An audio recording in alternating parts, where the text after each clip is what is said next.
फिलहाल दर्शकों को हम सुना देते हैं कि आखिरकार मुख्यमंत्री शिवराज सिंह चौहान की तरफ से कल सदन में क्या कुछ कहा गया था इस पूरे मामले को लेकर के।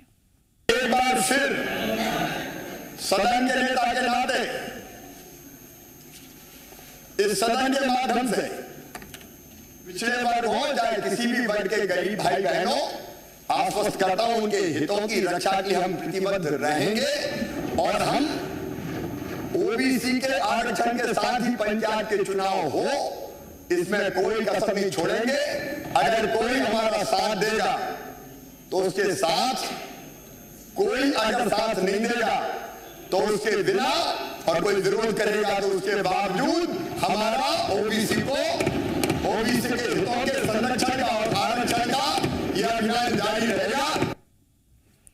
तो देखिए, हमने मुख्यमंत्री का वो बयान आपको सुनवा दिया जो कि उनकी तरफ से सदन में दिया गया था। आकाश लगातार हमारे संवाददाता बने हुए। आकाश, देखिए वो बयान हमने सुनवाया जनता को। देखिए, मुख्यमंत्री ने साफ तौर पर कह दिया कि हम आरक्षण के साथ ही चुनाव करवाना चाहते हैं और साथ ही हम कदम भी उठाएंगे। लेकिन सवाल बहुत महत्वपूर्ण ये बन जाता है, जिस तरह से कमलनाथ ने ये पूछा कि सरकार आकर के जवाब दे कि जिस तरह का संदेश कल तो दे दिया सदन में, लेकिन उसके बाद क्या कुछ कदम उठाएगा इस पूरे मामले को लेकर के।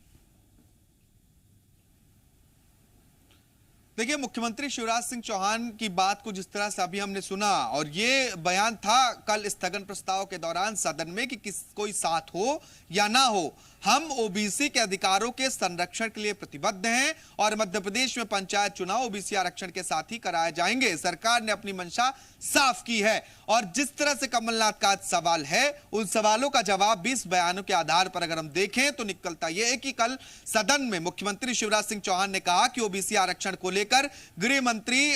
अमित शाह और प्रधानमंत्री नरेंद्र मोदी से लगातार राज्य सरकार संपर्क में है और केंद्र से भी इस मामले में चर्चा की जा रही है। साथ ही अगर हम बीते दिन की बात करें तो बड़ी बैठकें मुख्यमंत्री शिवराज सिंह चौहान ने ली है, विधिक सलाह ली है कि ओबीसी को आरक्षण किस तरह से दिलाया जाए। और सरकार की मंशा जो है वो कल सदन में साफ मुख्यमंत्री शिवराज सिंह चौहान ने खुद की है कि ओबीसी को आरक्षण दिलाया जाएगा,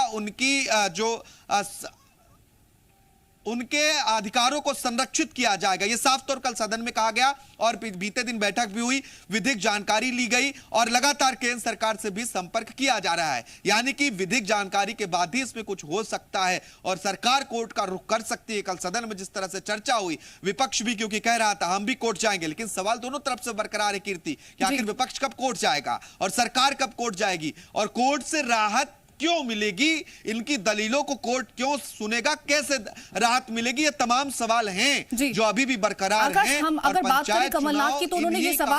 सवाल भी उठाया था कि आखिरकार जब हम कोर्ट पहुंचे थे, जब हम आरक्षण की बात कर रहे थे, जब हम रोटेशन की बात कर रहे थे, तो सरकार की तरफ से ठीक तरीके से पैरवी क्यों नहीं की गई।